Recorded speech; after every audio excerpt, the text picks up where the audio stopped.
Hallelujah, सबको जय मसीह। आज हम देखेंगे परमेश्वर का वचन में क्या बताता है और क्या सिखाता है। निकालेंगे मत्ती की किताब उसका 25 अध्याय उसकी 31 से पढ़ते हैं हम। जब मनुष्य का पुत्र अपनी महिमा में आएगा और सब स्वर्गदूते उसके साथ आएंगे तो होगा और सब जातियां उसके सामने इकट्ठा की जाएंगी और जैसा चरवाहा भेड़ों को बकरियों से अलग कर देता है वैसे ही वह उन्हें एक दूसरे से अलग करेगा। हालेलुया। यहाँ वचन क्या बता रहा है कि जब प्रभु यीशु मसीह का दूसरा आगमन मतलब सेकंड टाइम आएंगे तब क्या करेंगे, सब भेड़ों से बकरियां अलग करेंगे। भेड़ और बकरी में क्या डिफरेंस है? भेड़ सीधी सी चाल चलती है, बकरियां कभी इधर मुंह मारती कभी उधर मुंह मारती है। आज संसार में भी ऐसा ही है। जो मसीह को मानने वाले जानने वाले वो परमेश्वर में सीधी चाल चलते हैं। बाकी जो अन्य जातियां वगैरह कुछ भी है वो कभी इधर कभी उधर कभी उधर होती हैं। हालेलुया। वचन हमें ये बताता है कि हमें क्या सीधी सी चाल चलनी जिससे हमें प्रभु पहचान ले। हालेलुया। जैसे हम किसी स्कूल में पढ़ते हैं या कहीं काम भी करते हैं तो अपना एक पहचान ही बना के रखते हैं जिसे कहते हैं आईडी कार्ड या आइडेंटिटी कार्ड। हालेलुया।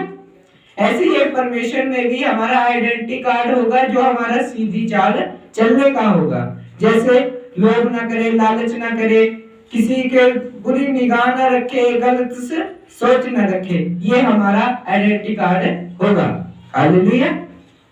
यहाँ संसार में देखते हैं अन्य जातियां धर्म, सब धर्म अच्छे हैं, सब जातियां अच्छी है, उनमें सब एक बात सेम होती है, वो है किसी का बुरा मत करो। हालेलुया। हमें हर एक धर्म, हर जाति, हर एक भाई, हर एक बूढ़ा, हर एक जवान सब एक ही बात कहता है कि किसी का बुरा मत करो जिससे कि तुम्हारा बुरा भी ना हो। हालेलुया। इसीलिए परमेश्वर भी हमें यही सिखाता है कि किसी का बुरा ना करे कि जिससे हम भेड़ सी चाल हो। हालेलुया। और सब जातियां और वह भेड़ों को अपनी दाहिनी और बकरियों को बाईं और खड़ा करेगा। हालेलुया। यहाँ परमेश्वर क्या कह रहा है कि पापियों को एक साइड, शुद्ध को एक साइड करेगा। हालेलुया। हम सोचे कि आज हम संसार में हम किस साइड में खड़े हैं। हालेलुया। या पाप कर कर बकरी बनकर या इस दाहिने ओर हो या शुद्ध होकर या परमेश्वर के बाईने ओर हो। हालेलुया। यहाँ वचन बताता है कि हमें क्या बनना है। यह हमें सिखाता है कि अंत समय क्योंकि निकट है। जितना मर्जी हम कह ले हम ये कमा लेंगे, वो कर लेंगे, वो बन जाएगा, हमारा संसार में कुछ नहीं बनने वाला है। हालेलुया। ना हम कुछ लेके आएंगे ना कुछ लेकर जाएंगे। हालेलुया। जो सिकंदर पूरी दुनिया को जीतने वाला, उसने भी कब्र में अपने हाथ बाहर रखे और लोगों को बताया कि ना मैं कुछ लाया ना कुछ लेके जा रहा हूं। हालेलुया। इसीलिए वचन भी हमें बताता है कि किसी का लोभ लालच ना रखे, क्योंकि परमेश्वर बताता है कि तुम मुझ पर विश्वास करो कि जगत की सारी वस्तुएं तुम्हारे पास होंगी। हालेलुया।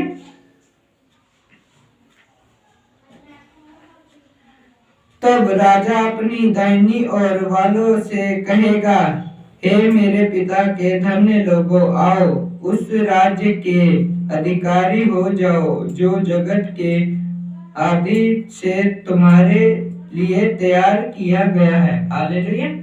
यह वचन क्या बता रहा है कि जो मेरे पिता को मानने वाले हैं उनके लिए जो स्वर्ग में घर तैयार किया गया है उसमें तुम स्वागत, आओ। हालेलुया। यह वचन क्या बता रहा है कि वहां जो स्वर्ग में घर तैयार किया गया है।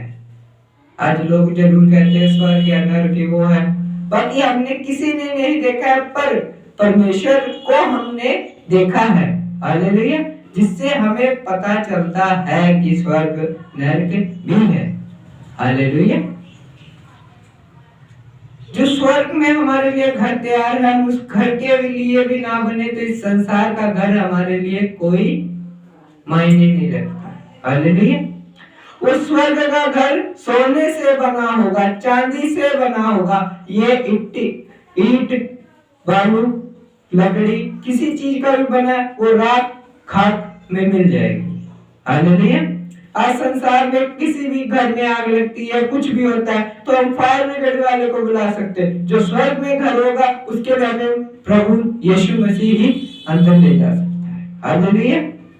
यहाँ हम घर में रहने के लिए कठिन मेहनत करते, सब कुछ करते हैं कि हमारे ये हो जाए वो हो जाए, पर स्वर्ग में परमेश्वर हमारे लिए मेहनत करेगा कि ये आराम से रह पाए। हालेलुया। हम संसार में जितना मर्जी लालच कर रहे हैं, हमारे ये है वो है वो है, हमारा कुछ भी नहीं है। हालेलुया। क्योंकि हर एक व्यक्ति को अपना खुद का न्याय देना पड़ेगा। हालेलुया। आज संसार में चले भी जाते हैं, किसी स्कूल में दाखिल कराते हैं, तो वहां सिर्फ बच्चे के नाम से ही माता पिता को जाना जाता है। हालेलुया। कहते हैं जैसे मैं आशीष हूँ, अब मैं स्कूल में पढ़ता हूँ तो मुझे कहते कि आशीष तेरे माता पिता का है। हालेलुया। ऐसे ही संसार में भी है कि हम इस जगत में प्रभु का प्रचार करते हैं तो हमसे कहते हैं कि तेरा परमेश्वर कहाँ है। हालेलुया। पर हम कहीं और संसार में जाएं तो पिता के नाम से पुत्र को जाना जाता है। हालेलुया। कि जैसे हमारे पिता का नाम ये है तो उनके क्या कहते हैं कि उनके लड़के हो, ऐसे ही स्वर्ग में भी जाना जाएगा कि यीशु मसीह के ये पुत्र हैं। हालेलुया। आज संसार में चाहे बेटे के नाम से बुलाया जाए, पर स्वर्ग में पिता के नाम से बुलाया जाएगा। हालेलुया। हमारा जीवन एक रास्ता है जो कभी इधर को मुड़ सकता है, कभी उधर को मुड़ सकता है। हम जाने कि हमें कैसी चाल चलनी है, सीधी या टेढ़ी, या बकरी सी सीधी सुनकर, भेड़ सी सुनकर, या बकरी सी सुनकर। हालेलुया। क्योंकि मैं भूखा था और तुमने मुझे खाने को दिया, मैं प्यासा था और तुमने मुझे पीने को दिया, मैं परदेश में था तुमने मुझे घर ठहराया, और मैं नंगा था तुमने मुझे कपड़ा पहनाया, मैं बीमार था और तुम मेरी शुद्धि ली, मैं बुद्धि में था और तुम मुझसे मिलने आए। हालेलुया। वचन बता रहा है कि मैं प्यासा था, सब कुछ था, तुमने किया। वो आज किसके लिए कहता है? परमेश्वर कभी खुद नहीं आता। हालेलुया। हर एक परमेश्वर को मानने वाले के लिए एक स्वर्गदूत ठहराया है। हालेलुया। जिससे वे कुछ सामने को जाने और परमेश्वर को जाके बताए कि हाँ प्रभु ये तेरा मानने वाला ऐसा है। हालेलुया। जैसे हम स्कूल में एक मॉनिटर बनाते हैं कि ये सबको बताता है कि ये क्लास वाला ये कर रहा है, वो क्लास वाला वो कर रहा है, ऐसे ही परमेश्वर को मानने वाले चर्च के लिए एक स्वर्गदूत ठहराया जाता है कि वो परमेश्वर को बताता है कि ये तेरे नाम से भला कर रहा है, ये तेरे नाम पर व्यापार कर रहा है। हालेलुया। क्योंकि परमेश्वर हमारा मुर्दे जिलाने वाला है। आज हमें जगत में मुर्दों पे विश्वास नहीं, मुर्दे को जिलाने वाले पे विश्वास करने की जरूरत है। हालेलुया। आज संसार में देखते हैं लोग बहुत से कहते हैं कि हमारे पूर्वज थे वो थे, हम उनको मानेंगे हमारा शुद्ध रहेगा ना। हाँ मानते हैं कि पीढ़ियों के पाप आगे तक बढ़े रहते हैं, पर पीढ़ियां बचा ले ये कभी नहीं हो सकता। हालेलुया। क्योंकि परमेश्वर बताता है कि हर जादू टोना हर कपट को मैं तोड़ देता हूँ। हालेलुया। जब क्रूस पे थे उन्होंने मौत को हराकर कहा साहब मौत तेरा डंक कहाँ है। हालेलुया। उसने मौत को हरा दिया, तो ये जादू टोना क्या है आज। हालेलुया। बस हमें परमेश्वर को मानने की जरूरत है, तब धर्म उसको उत्तर देंगे, हे प्रभु हमने कब तुम्हारे भूखा देखा और खिलाया, या प्यासा देखा पिलाया, हमारे कब परदेसी ठहरे था, या नंगा देखा और कपड़े पहनाए, हमने तुझे कब बीमारी में वृद्ध तुम्हारे लिए मिलने आए।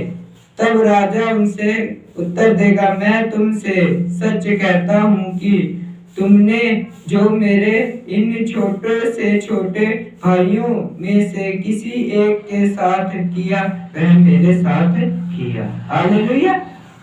यह वचन क्या बता रहा है कि तुमने जो मेरे मानने वाले छोटे से छोटे, आज हम देखते हैं कि संसार में कोई भी बच्चा होता है, हम उसे कुछ भी कहते हैं, उसे एक बात जरूर सिखाते हैं कि कभी किसी का नुकसान नहीं करना। हालेलुया। जब जगत में जब वो बोलने लग पड़ता है, सीखने लग पड़ता है, उसे हम स्कूल भेजते हैं एक शिक्षा के लिए कि वो अच्छा इंसान बने। हालेलुया। ऐसे परमेश्वर में जब भी हम आते हैं तो हमें भलाई का काम करना चाहिए। भूखे को रोटी दो, प्यासे को पानी दो, क्योंकि हमें नहीं पता वो किस स्वर्गदूत को हमारे लिए भेज सकता है। हालेलुया। हालेलुया।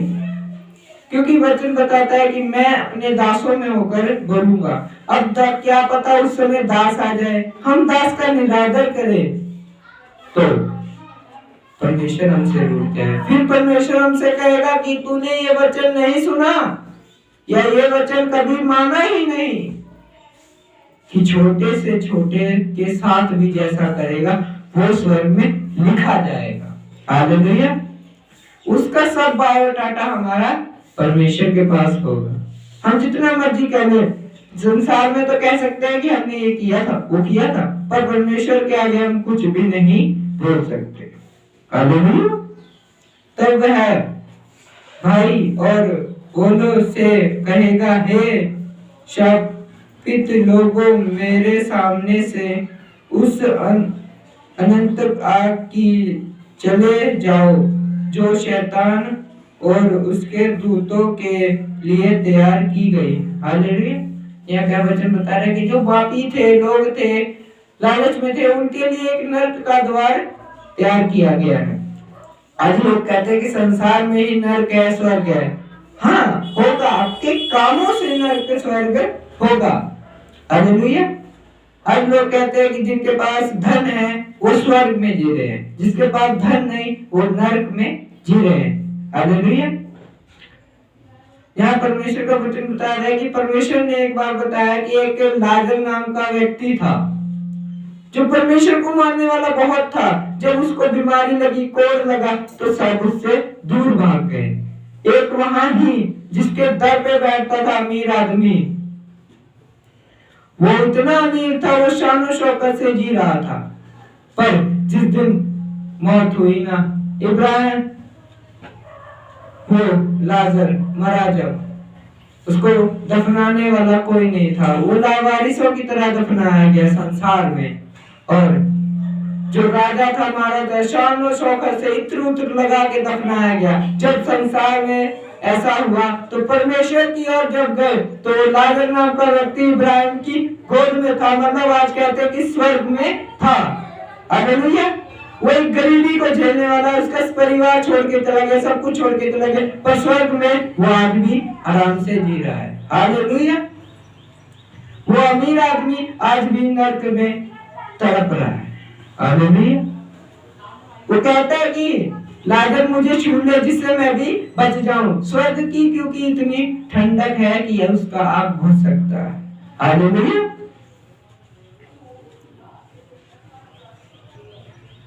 तब वह उत्तर देगा, हे प्रभु, हमने तुझे कब भूखा या प्यासा या परदेसी या नंगा या बीमार या वृद्ध या तेरी सेवा टालने की?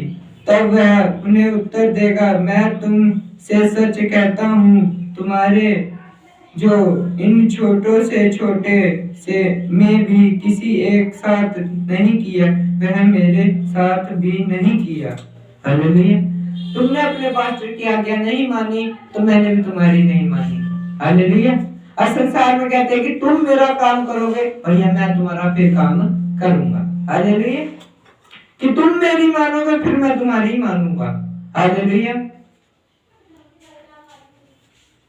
और मैं अंत दृढ़ भोगेंगे, परंतु धर्म अनंत जीवन में प्रवेश करेगा। हालेलुया। यह वचन क्या बता रहा है कि धर्म अंत में प्रवेश करेगा। ये धर्म हमारा क्या है? जो मसीह में चलना है वो हमारा